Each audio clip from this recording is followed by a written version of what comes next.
ଆଜ୍ଞା ଓଡିଆରେ ଗୋଟେ କଥା ଅଛି, ପ୍ରକୃତି ଛାଡେନି।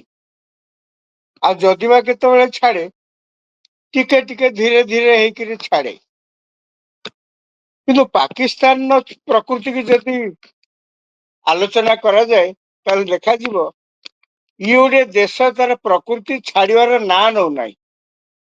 ଏବଂ ସତେ ଯେମିତି ପାକିସ୍ତାନ ନିଷ୍ପତ୍ତି ନେଇଛି, ସିଏ ମିଛ କଥା ଚାରିଆଡେ କହିବ, ଗଣ୍ଡଗୋଳ ସମସ୍ତଙ୍କ ସାଙ୍ଗରେ କରିବ ଏବଂ ଯେତିକ ହିଂସାକାଣ୍ଡ ନରହତ୍ୟା ସବୁ କିଛି କରିବା ପାଇଁ ସେ ପ୍ରସ୍ତୁତ ଏବଂ ପ୍ରକୃତି କେବେ ତାର ଛାଡିବାର ନାଁ ନଉନି। ବୁଧବାର ଦିନ ରାତିରେ ଭୋର ଭୋରୁ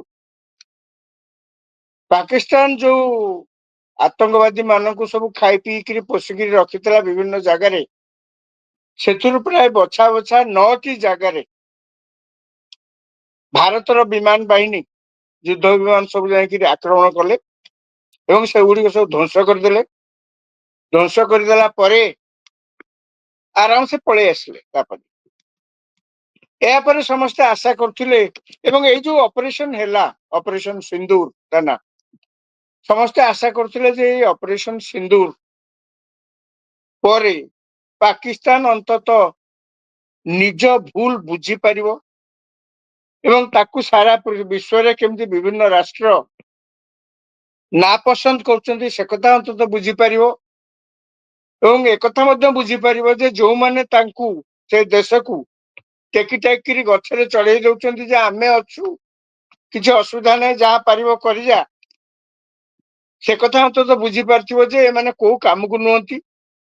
କାରଣ ହଉଛି କଣ ନା, ସେ ତ କାଶ୍ମୀରର ପେହେଲଗାମରେ ଯାହା କରିକିରି ନରସଂହାର କରିକିରି ଗଲେ, ତାପରେ ଆମେ ଯେତେବେଳେ ଯାଇ ଆକ୍ରମଣ କଲୁ, ଆମର ଆକ୍ରମଣକୁ ମଧ୍ୟ ପାକିସ୍ତାନ ଭଲ ଭାବରେ ବୁଝିଥିବ। ଏ ଆକ୍ରମଣର କେମିତି ଆସିଲା, କେମିତି ହେଲା, କଣ ଆମେ ଆକ୍ରମଣ କଲୁ, କୌଣସି ଜଣେ ସାଧାରଣ ଲୋକଙ୍କ ଘର ଯେମିତି କିଛି କ୍ଷତିଗ୍ରସ୍ତ ନ ହୁଏ, ତାଙ୍କ ଜୀବନ ହାନି ଯେମିତି ନ ହୁଏ, ସେଥିପାଇଁ ଯୋଉ ଜାଗାରେ ପାକିସ୍ତାନ ଆତଙ୍କବାଦୀ ମାନଙ୍କୁ ଖାଇ ପିଇକିରି ପୋଷିଥିଲା, ତାଙ୍କୁ ହଷ୍ଟେଲ ଭଳିଆ କରି ରଖିଥିଲା, କେବଳ ସେଇ ଜାଗା ଉପରେ ଆକ୍ରମଣ ହେଇଛି, ଆଉ କୌଣସି ଜାଗା ଉପରେ ହେଇନି। ଅନ୍ତତଃ ପାକିସ୍ତାନ ବୁଝିଥିବ ଯେ ଏତେ କରେକ୍ଟଲି କେମିତି ଭାରତର ବିମାନ ମାନେ, ଯୁଦ୍ଧ ବିମାନ ମାନେ ଆସିକିରି ମିସାଇଲ ମାଡ କରିକିରି ସବୁ ନଷ୍ଟ କରି ପକେଇଲେ। ସେ ପୁଣି ସବୁ ଗୁଡାକ ସୀମାରୁ ବହୁତ ଦୂରରେ, ପାଖରେ ବି ଅଛି, ବହୁତ ଦୂରରେ। ଆମେ କେବଳ ପାକିସ୍ତାନ ଅଧିକୃତ କାଶ୍ମୀରରେ 5ଟି ଜାଗାରେ ଆକ୍ରମଣ କରି ତାକୁ ନଷ୍ଟ କଲୁ ଏବଂ ପାକିସ୍ତାନ ଭିତରେ ମଧ୍ୟ ପଶିକିରି 4ଟି ଜାଗାରେ ନଷ୍ଟ କଲୁ। ଏହାପରେ କଣ ହେଲା ଦେଖନ୍ତୁ। ଆମ ବିମାନ ବାହିନୀ ପଳେଇ ଆସିଲା ପରେ ଆମେ କିନ୍ତୁ ସତର୍କ ଥିଲୁ ଯେ ପାକିସ୍ତାନ ତାର ପ୍ରକୃତି ଛାଡିବନି, ଆମକୁ ଏକଥା ଭଲ କି ଜଣାଥିଲା ଭାରତକୁ। ଆଜ୍ଞା ରାତି ନ ପାଉଣୁ ପାକିସ୍ତାନ ଭାରତର ପ୍ରାୟ 15ଟା ମିଲିଟାରୀ ଇନଷ୍ଟଲେସନ ଥିବା ଜାଗା, ସେଠିକି ଡ୍ରୋନ ପଠେଇ ତାକୁ ଆକ୍ରମଣ କରିବା ପାଇଁ ଡ୍ରୋନ ପଠେଇଲା। ମାନେ ଆପଣ ଏଥିରୁ ଦେଖନ୍ତୁ, ଏଇ ଯୋଉ 15ଟି ଜାଗା ଯୋଉଠି ପାକିସ୍ତାନ ପଠେଇଲା, ଏଇ ସବୁ 15ଟି ଜାଗାରେ ଭାରତର ମିଲିଟାରୀ ଇନଷ୍ଟଲେସନ ଅଛି ଏବଂ ତା ଉପରେ ଆକ୍ରମଣ କରିବା ପାଇଁ ପାକିସ୍ତାନ ଯୋଉ ଡ୍ରୋନ ସାହାଯ୍ୟରେ ପଠେଇଲା ଏବଂ ମିସାଇଲ ସବୁ ତା ଦେହରେ ଫିଟ୍ ହେଇଛି ପଠେଇଲା, ସେଗୁଡା ସବୁ କୋଉଠି ଅଛି? ଜାମ୍ମୁ କାଶ୍ମୀର, ସବୁ ବର୍ଡର ଅଞ୍ଚଳରେ ଅଛି, ସବୁ ସୀମାବର୍ତ୍ତୀ ରାଜ୍ୟ ମାନଙ୍କରେ ଭାରତର ଅଛି। ଗୁଜରାଟ, ପଞ୍ଜାବ, ହିମାଚଳ, ଜାମ୍ମୁ କାଶ୍ମୀର, ଏଇ ସବୁ ଜାଗାରେ ସବୁ ଅଛି। ଏବଂ ପଠେଇଲା ପରେ ଆମେ ସତର୍କ ଥିଲୁ। ଏକଥା କେହି ଜାଣି ନାହାନ୍ତି ଯେ ସେମାନେ ଯେତେବେଳେ ଭୋରୁ ଭୋରୁ ଏଇ ସବୁ କାଣ୍ଡ କରି ବସିଲେ, ଆମର ସତର୍କ ଯବାନ ମାନେ ସାଙ୍ଗେ ସାଙ୍ଗେ ତାକୁ ଆମର ଯାହା ଅସ୍ତ୍ର ପ୍ରୟୋଗ କରିବା କଥା କରି ଅକାମି କଲେ। କେବଳ ସେତିକି ହେଲାନି, ଆମର ଯୋଉ S-400 ମିସାଇଲ ସିଷ୍ଟମ ଯୋଉଟା ଆମେ ରଷିଆରୁ ଆଣିଛୁ, ଯାହା ଏକା ସମୟରେ 40, 50, 60, 400 କିଲୋମିଟର ଭିତରେ ମଧ୍ୟ ଏକା ସାଙ୍ଗରେ ଏକାଧିକ टार्गेट को लक्ष्य करी मिसाइल छाड़ी पारे एवं ताकू नष्ट कर दे पारे आक्रमण करि पारे आमे मध्य आमर जो रशिया रो आनी तीनोटी वर्तमान सुधा 5टा भारत सरकार ऑर्डर देथिले आउ दुईटा ए पर्यंत आसी पारि नाही प्रथम छेकर तीनोटी जो आसीची सिस्टम S-400 सिस्टम ताकू आमे एक्टिवेट करिकरी सेथुरु पाकिस्तान को जो जो जगार से पठेइतिले ताकू नष्ट करिया फल बर्तमान पाकिस्तान ने चारियारे हाहाकार पड़ जाइए कौन ना पाकिस्तान नो जो मिसाइल प्रोटेक्शन ड्रोन थिला अर्थात से जंत्र एमिति जे आपण जदि मिसाइल माड़ करिवे कौन सी जगह को जेमती इस्राएल ले आमे देखितले निकट रे गाजा एवं इस्राएल मध्य जो युद्ध होतला सेठी देखितले यदि कौन सी मिसाइल हुए सी गोटे प्रोटेक्टिंग कवर शील्ड हेकरी से स्थान को रक्षा करिवो आमर जो S-400 सिस्टम रु आमे जो मिसाइल छाड़िलु पाकिस्तान नो ए जो दुसाहसिक कार्य बदल रे सेथरे पाकिस्तान ने जो तांकर तो S-400 नाही से चाइना रु आनिथिले गोटे सेही भली प्रकार यंत्र आनिथिले से यंत्र को से लाहौर रे लगैथिले इस्लामाबाद रे लगैथिले सियालकोट रे लगैथिले सबु जगह रे आमर S-400 रो मिसाइल जाइकरी सब ध्वस्त कर दिछि टेलीविजन ने सही देश पाकिस्तान नु आसीथिबा फुटेज टेलीविजन ने बराबर देखौछि किभली भारत रो S-400 बा भारत रो मिसाइल सिस्टम सेही जगह रे जाय आक्रमण करी किभली भाबरे नष्ट करछि ताकू देखौछि सबु दर्शक माने मध्ये आकू देखि परिबे ए कथारु जणा पडुछि जे पाकिस्तान तार प्रकृति छाड़िबाकू नाराज खाली सेतिक नुहे भारत सरकार मध्ये स्पष्ट भाव पाकिस्तान को कहि दैछन्ति वर्तमान जहा सब होउछि एक घटना गुड़िकर एक नंबर जदि किए अभियुक्त थाए ताले से होउछि पाकिस्तान काहेकि ना से कार्य केबेठू पाकिस्तान आरंभ करथला से कार्य पाकिस्तान आरंभ करथला अप्रैल 22 तारिख दिन काश्मीर पहलगाम गंडगोल तो सेउठू आरंभ करथला भारत केबे तो गंडगोल रे मुंड पुराय नै ना भारत जहा करछि प्रति आक्रमण आक्रमणटा तो सेउठू हिछि ना एवं मु जहा कहउतली जे से प्रति आक्रमण परे अंततः पाकिस्तान बुझी परिबो निजर भूल एवं काली रात्रि रे बोर बोर जहा घटना घटी सेति अंत तो करिवनी किंतु प्रकृति तो छाड़िबनी ना केवल सेतिक नै या भितर मध्ये भारत सरकार पुणी आजी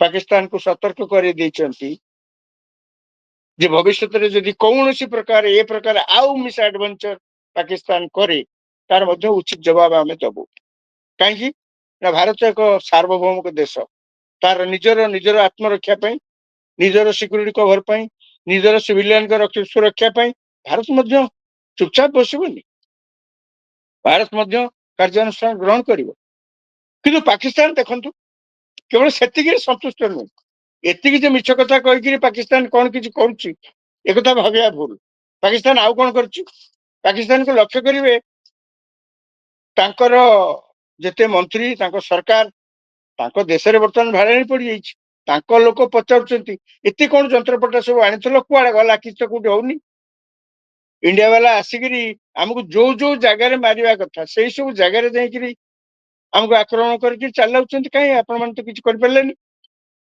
कौन सब आनिथिले चाइना जिंस आनिले जा हुए चाइना रो जिंस आनिथिले कौन सब कहले हमको सब बहुत प्रोटेक्शन दबो काहे से सब रो किछ काम दलानी बरं भारत जो आनिथिला रशिया ठो जोटा अति शक्तिशाली ताकू व्यवहार करी आमे जो चाइना ठो जा आनिथिल तो वैंकिर फोपाड़ी दी चुप चली गला एवं तार प्रमाण मध्ये मिलुछ पाकिस्तान जो पठेइथिला प्रथमे मिसाइल काली भोर भोर ताकू जतले भारतर सिस्टम ताकू अकामी करदेला तार खंड विखंडित सब जंत्र सीमावर्ती अनेक गाँव सब पड़ी आज सब ताकू लोक मैंने गोटे पुलिस सीमा दौरान पाकिस्तान जहाँ कहते जो मिछुआ काम करवा पाकिस्तान जो चालबाजी काम करवा ये एतिक शेष नुहे तांकर मंत्री कौन कहते इनफॉरमेशन मंत्री से कौन कहते ଆଜ୍ଞା ପାକିସ୍ତାନରେ କୌଣସି ସମୟରେ କେବେ ନଥିଲେ ଆତଙ୍କବାଦୀ, ଆଜି ମଧ୍ୟ ନାହାନ୍ତି। ମାନେ ଆଟମ ଭଳି ମିଛ କଥା ଆଉ ତ କିଛି ନଥାଇପାରେ ନା। ପାକିସ୍ତାନ ହଉଛି ପୃଥିବୀର ଆତଙ୍କବାଦୀ ମାନଙ୍କର କାରଖାନା। ୟୁନାଇଟେଡ ନେସନ୍ସ ଯୋଉମାନଙ୍କୁ ଡେଜିଗ୍ନେଟ କରିଛି ଏଇମାନେ ହଉଛନ୍ତି ଆତଙ୍କବାଦୀ। ସେଥିରୁ ଜଣେ ନୁହେଁ, 2 ଜଣ ନୁହେଁ, ଅନେକଟା ଦୂର ପାକିସ୍ତାନରେ ଅଛନ୍ତି। ପାକିସ୍ତାନରେ ଅଛନ୍ତି ଏବଂ ସେମାନେ ଯୋଉ ସବୁ ହଷ୍ଟେଲରେ ଲୋକମାନଙ୍କୁ ସବୁ ଟେରରିଷ୍ଟ ତିଆରି କରୁଛନ୍ତି, ଯୋଉ କାରଖାନା ସବୁ ତାଙ୍କର, ସେଇ କାରଖାନା ଗୋଟେ ଗୋଟେ ଏମାନେ ସବୁ ଚଳଉଛନ୍ତି। ବାୱଲପୁରରେ ଯୋଉଟାକି ଆମ ସୀମାରୁ ପ୍ରାୟ 100 କିଲୋମିଟରରୁ ଅଧିକା ଦୂର ପାକିସ୍ତାନ ଭିତରେ। କାଲି ଯେତେବେଳେ ବୁଧବାର ଦିନ ଭୋରୁ ଯେତେବେଳେ ଭାରତର ମିସାଇଲ ସେଠିକି ମାଡ ହେଲା, ସେଇଠି ତ ଅନେକ ଲୋକ ମରିଛନ୍ତି। ସେଠି ଅନେକ ଲୋକ ମରିଛନ୍ତି। ସେଠି ତାଙ୍କର ମୁଖ୍ୟ ଯିଏ, ତାର ବଂଶ ନିପାତ ହେଇଯାଇଛି କହିଲେ ଚଳେ। ଏବଂ ଖାଲି ସେତିକି ନୁହେଁ, ପାକିସ୍ତାନ ଯୋଉ କହୁଛି ଆମର ଏଠି ଆତଙ୍କବାଦୀ ନାହାନ୍ତି, ଆହୁରି ଦେଖନ୍ତୁ ଆମର ଆକ୍ରମଣ ପରେ ତାଙ୍କର ସବୁ ଯିଏ ପ୍ରାୟ 80ରୁ 100 ଆତଙ୍କବାଦୀଙ୍କର ମୃତ୍ୟୁ ହେଇଛି, ଯୋଉ 9ଟି ଜାଗାରେ ଆକ୍ରମଣ ହେଲା। ତାଙ୍କର ତାଙ୍କୁ ଯେତେବେଳେ କବର ଦିଆଯାଉଛି, ସେ କବର ଦେବାରେ କିଏ ଅଛନ୍ତି? ପାକିସ୍ତାନର ମନ୍ତ୍ରୀ ଅଛନ୍ତି, ପାକିସ୍ତାନ ସେନାବାହିନୀର ଅଫିସର ଅଛନ୍ତି, ପାକିସ୍ତାନର ISI ଇଣ୍ଟେଲିଜେନ୍ସ ଡିପାର୍ଟମେଣ୍ଟର ଲୋକ ଅଛନ୍ତି। ଆଉ କଣ ପ୍ରମାଣ ପାଇପାରନ୍ତା ଯେ ପାକିସ୍ତାନରେ ଆତଙ୍କବାଦୀ ନାହାନ୍ତି ବୋଲିକିରି? ଆଉ କି ପ୍ରକାର ପ୍ରମାଣ ପାକିସ୍ତାନ ଖୋଜୁଛି? ସେଥିରେ ପୁଣି ତାଙ୍କ ମନ୍ତ୍ରୀ କହୁଛନ୍ତି ଯେ ଆମ ଦେଶରେ ଆତଙ୍କବାଦୀ କେହି ନାହାନ୍ତି। ମାନେ ଏହାଙ୍କ ଭଳି ହାସ୍ୟାସ୍ପଦ କଥା ଆଉ କିଛି ନ ହେଇପାରେ। ଅନେକ ଆତଙ୍କବାଦୀ ମାନେ ମଧ୍ୟ ତାଙ୍କ ଦେଶରେ, ଯୋଉମାନଙ୍କ ଟିକେ ପତିଆରା କମ, ସେ ଜେଲରେ ଅଛନ୍ତି ଏବେ ବି। ପାକିସ୍ତାନ ଆଉ କଣ କହୁଛି ନା ଏପ୍ରିଲ 22 ତାରିଖ ଦିନ ପେହେଲଗାମରେ ଯୋଉ ଘଟଣା ଘଟିଲା, ତାର ଗୋଟେ ଆନ୍ତର୍ଜାତିକ ନିରପେକ୍ଷ ତଦନ୍ତ ହଉ। ପ୍ରଥମ କଥା, ତଦନ୍ତ ଆମେ କାହିଁ ରାଜି ହଉ ତଦନ୍ତ ପାଇଁ? ପାକିସ୍ତାନ କଣ ସତରେ ତଦନ୍ତ ପାଇଁ ଏତେ ସିରିୟସ? ପାକିସ୍ତାନ କଣ ସତରେ ଆଗ୍ରହୀ ତଦନ୍ତ ହଉ? ତାପରେ ପୁଣି କହୁଛି ନ୍ୟୁଟ୍ରାଲ ତଦନ୍ତ, ନିରପେକ୍ଷ ତଦନ୍ତ। ଏ ନିରପେକ୍ଷର ସଂଜ୍ଞା କଣ ଆପଣ ଯୋଡିଏ ଘଟଣାରୁ ଜାଣିପାରିବେ। ଆଜ୍ଞା, ମୁମ୍ବାଇରେ ଯୋଉ ଅଜମଲ କସବ ଧରା ପଡିଥିଲା ଏବଂ ମୁମ୍ବାଇରେ ଯୋଉ ପ୍ରକାର କାଣ୍ଡ ସେତେବେଳେ ହେଇଥିଲା, ଭାରତ ତାର ଟିକିନିଖି ବିବରଣୀ, ଟେପ ରେକର୍ଡର, ଟେଲିଫୋନ ଟ୍ରାକିଂ ରେକର୍ଡ, ସବୁ କିଛି ପାକିସ୍ତାନକୁ ଦେଇଥିଲା ଯେ ଏହା ବିରୁଦ୍ଧରେ ଆପଣ ମଧ୍ୟ, ପାକିସ୍ତାନ ମଧ୍ୟ ପ୍ରୁଭ୍ କରିକିରି ଆମକୁ କହୁ, ଯୋଉମାନେ ଏଥିରେ କଲପ୍ରିଟ ସେମାନଙ୍କୁ ଦୋଷୀ ସାବ୍ୟସ୍ତ କରାଯିବ। ଆମେ ତ କହୁନୁ ତାକୁ ଆମକୁ ଦିଅ ଧରିକିରି ଆମେ ମାରିଦବୁ। ଆମେ କହୁଛୁ ଯୋଉମାନେ ଏଥିରେ ଇନଭଲ୍ଭ ଅଛନ୍ତି, ପାକିସ୍ତାନ ଲୋକ ଇନଭଲ୍ଭ ଅଛନ୍ତି, ପାକିସ୍ତାନ ତା ଦେହରେ ଇନଭଲ୍ଭ ଅଛି, ତେଣୁ ସେମାନଙ୍କୁ ଆମକୁ ଦିଅ ଏବଂ ଆମେ ତାଙ୍କ ନାଁରେ କୋର୍ଟରେ କେସ୍ ଯାହା ହବ। ଆମେ ତ ଗୋଟେ ଗଣତାନ୍ତ୍ରିକ ଦେଶ ନା, ଆଉ ଧରିକି ତ ଯାହା ଆମେ ଗୁଳି କରି ମାରିଦେଇ ପାରିବୁନି ନା। ପାକିସ୍ତାନ କି ଶୁଣିଲାନି। କେବଳ ସେତିକି ନୁହେଁ, ମୁମ୍ବାଇ ପରେ ପୁଣି ପଠାନକୋଟ ଘଟଣା ହେଇଥିଲା, ଯେତେବେଳେ ପାକିସ୍ତାନର ଲୋକ ଆସିଥିଲେ ଆମ ଦେଶକୁ, ଭାରତ ତାଙ୍କୁ ସବୁ ସହଯୋଗ କଲା। ତାଙ୍କୁ ଯୋଉ ଜାଗାରେ ଘଟଣା ହେଇଥିଲା ସେଠି ନେଇ ଦେଖେଇଲା, ସବୁ ପ୍ରକାର କାଗଜ ପତ୍ର ଦେଲା, କିଛି ନାହିଁ। ଫଳ ଶୁଣ, ଏବେ ପୁଣି ଯେତେବେଳେ ସାରା ପୃଥିବୀରେ ଅନେକ ରାଷ୍ଟ୍ର, ସବୁ ବଡ ବଡ ରାଷ୍ଟ୍ର ପାକିସ୍ତାନର ଏଇ ମିସ୍ଆଡଭେଞ୍ଚରକୁ, ପାକିସ୍ତାନର ଏଇ ଦୁର୍ଗତିକୁ ନାପସନ୍ଦ କରୁଛନ୍ତି, ସେତେବେଳେ ପାକିସ୍ତାନକୁ ପୁଣି ସ୍ୱର ଉଠଉଛି ନିରପେକ୍ଷ ତଦନ୍ତ ହଉ। ଆହୁରି କଣ ପାକିସ୍ତାନ କହୁଛି ଯେ ଭାରତ ଆମର ଯୋଉ ସବୁ ଇରିଗେସନ ଡ୍ୟାମ ଅଛି, କାଶ୍ମୀରରୁ ଯୋଉ ପାଣି ଆସୁଛି ବିଭିନ୍ନ ନଈରେ ଏବଂ ଯୋଉଗୁଡିକ ଇଷ୍ଟ ଫ୍ଲୋଇଂ, ସେଗୁଡାକ ପାକିସ୍ତାନ ତା ଦେହରୁ ପାଣି ନଉଛି ଏବଂ ଯୋଉଗୁଡାକ ୱେଷ୍ଟ ଫ୍ଲୋଇଂ ସେଗୁଡାକ ଆମେ ବ୍ୟବହାର କରୁଛୁ। ମୋଟାମୋଟି ଦେଖିବାକୁ ଗଲେ ତମାମ ୱାଟରର 80% ପାକିସ୍ତାନ ହିଁ ବ୍ୟବହାର କରୁଛି। ପାକିସ୍ତାନ ଏବେ କଣ ଅଭିଯୋଗ କରୁଛି, ଭାରତ ଆମର ଏଇ ଡ୍ୟାମ ସବୁ ଯୋଉଠି ଆମେ କରିଛୁ ଛୋଟିଆ ମୋଟିଆ କରି ତାପରେ ଆକ୍ରମଣ କରିବାକୁ ଚେଷ୍ଟା କରୁଛି। ଏଇଟା ଜାଣିଶୁଣି ଏଇଟା କହୁଛି। କହିବାର କାରଣ ହଉଛି ଇତିମଧ୍ୟରେ ଭାରତ ସରକାର ଯୋଉ 60 ବର୍ଷ ପୂର୍ବେ ପାକିସ୍ତାନ ସହିତ ଇଣ୍ଡସ୍ ରିଭର ସିନ୍ଧୁ ନଦୀରୁ ଯୋଉ ପାଣି ଯାଉଛି ସାଡକୁ ତାଙ୍କର 3ଟା ବ୍ରାଞ୍ଚରେ ସାଡକୁ ଯାହା ଯାଉଛି ଆମ ଯାଉଛି ସେ ବିଷୟରେ ଗୋଟେ ଟ୍ରିଟି ହେଇଥିଲା 60 ବର୍ଷ ପୂର୍ବେ।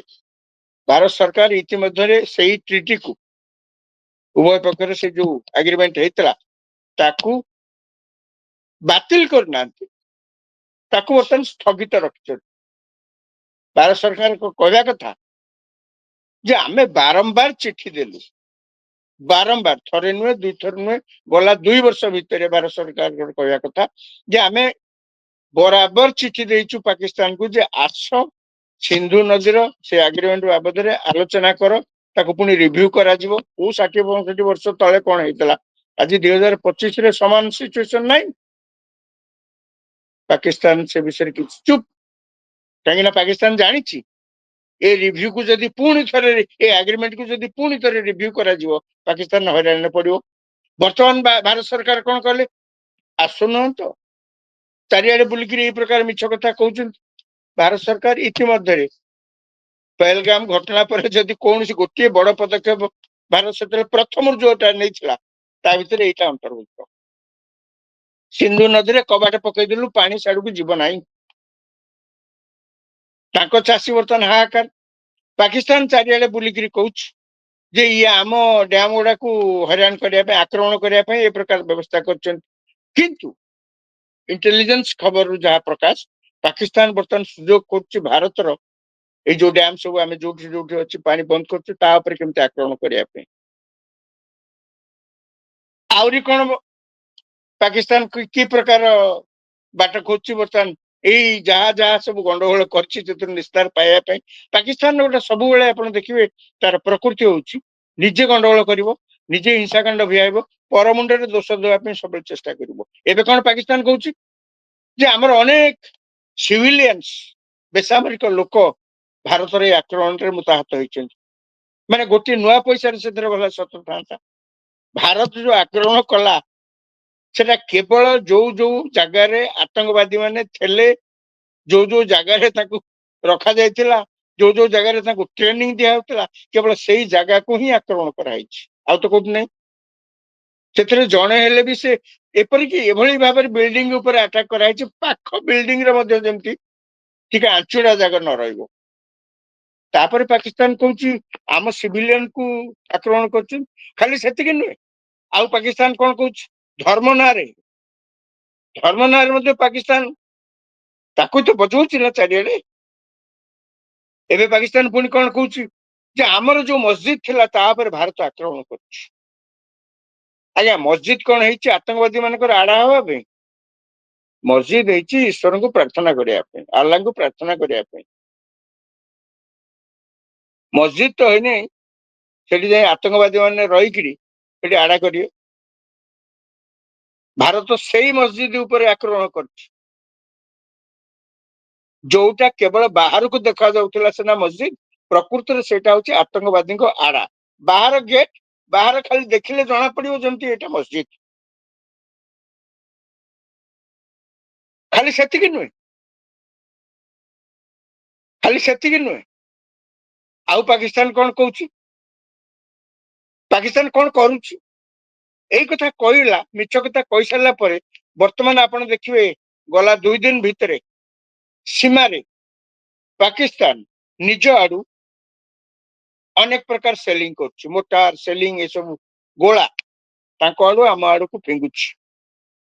ଫିଙ୍ଗିଲେ କଣ ହବ କି, ସୀମାରେ ମଧ୍ୟ ଅନେକ ଗାଁ ଅଛି, ସେ ଗାଁରେ ମଧ୍ୟ ଏଗୁଡାକ ପଡିବ ଏବଂ ନଷ୍ଟ ହବ। ଆଜି ମଧ୍ୟ ଦିନ ସାରା ଟେଲିଭିଜନରେ ଯାହା ଦେଖଉଥିଲା ସେ ଗାଁ ଗୁଡାକ କେମିତି ଧ୍ୱସ୍ତବିଧ୍ୱସ୍ତ ହେଇଯାଇଛି।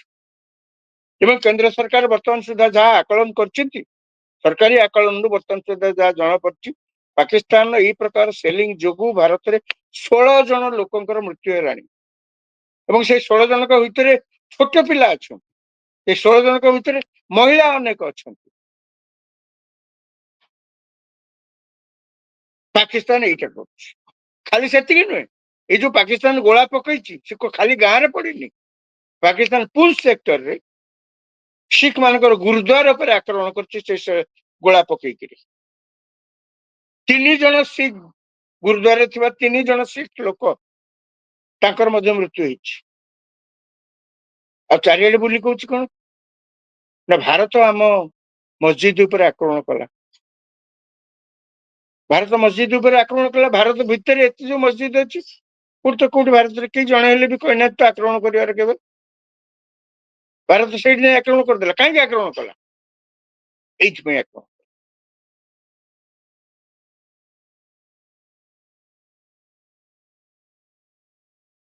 ଏଇସବୁ କଥା ଆପଣମାନଙ୍କ ଆଗରେ କହିବାର ଉଦ୍ଦେଶ୍ୟ ହଉଛି, ବର୍ତ୍ତମାନ ଯାହା ସୁରୁଖୁରୁରେ ଚାଲିଥିଲା, ଦୁଇ ଦେଶ ଭିତରେ ଆମର ତିକ୍ତତା ବହୁତ ଦିନ ଥିଲେ ମଧ୍ୟ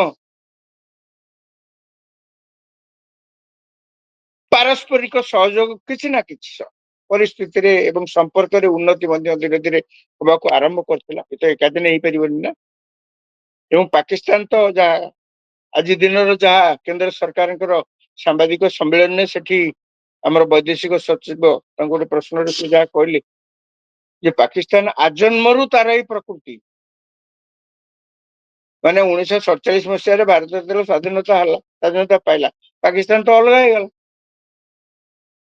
ତାପରେ ସେ ବ୍ରିଟିଶ ଲୋକ ରେଡ କ୍ଲିଫ ଆସିକିରି ସେଠି ଗାର ପକେଇଲେ, ଇଆଡେ ଭାରତ ସାଡେ ପାକିସ୍ତାନ। ଯାହା ନିୟମ ହେଇଥିଲା ସେ ନିୟମ ଅନୁସାରେ କାଶ୍ମୀର ଆମ ଆଡକୁ ଆସିଲା। ନିୟମ ହେଇଥିଲା ଶାସକ ଯୁଆଡେ ଚାହିଁବେ ସେ ଅନୁସାରେ ଯିବ, ଆମ ଆଡକୁ ଆସିଲା। ଇଏ ଲୋକଙ୍କୁ ମତେଇ, ଆଜ୍ଞା ତୁମେ ତ ଅଲଗା ହେଲ, ଭାଇ ଭାଗ ଅଲଗା କରି ସାଡେ ଗଲ, ଇଏ ସେଠି ଲୋକଙ୍କୁ ମତେଇ ଭାରତ ଆଡକୁ ମାଡି ଆସିଲେ, ମାନେ କାଶ୍ମୀରରେ ଭାରତ ଆଡକୁ ମାଡି ଆସିଲେ। ଆମେ ଯୋଉ ବର୍ତ୍ତମାନ କହୁଛୁ ପାକିସ୍ତାନ ଅଧିକୃତ କାଶ୍ମୀର, ସେ ହଉଛି ସେଇ ଅଞ୍ଚଳ ଯୋଉଠିକି ସେମାନେ ମାଡି ଆସିଲେ।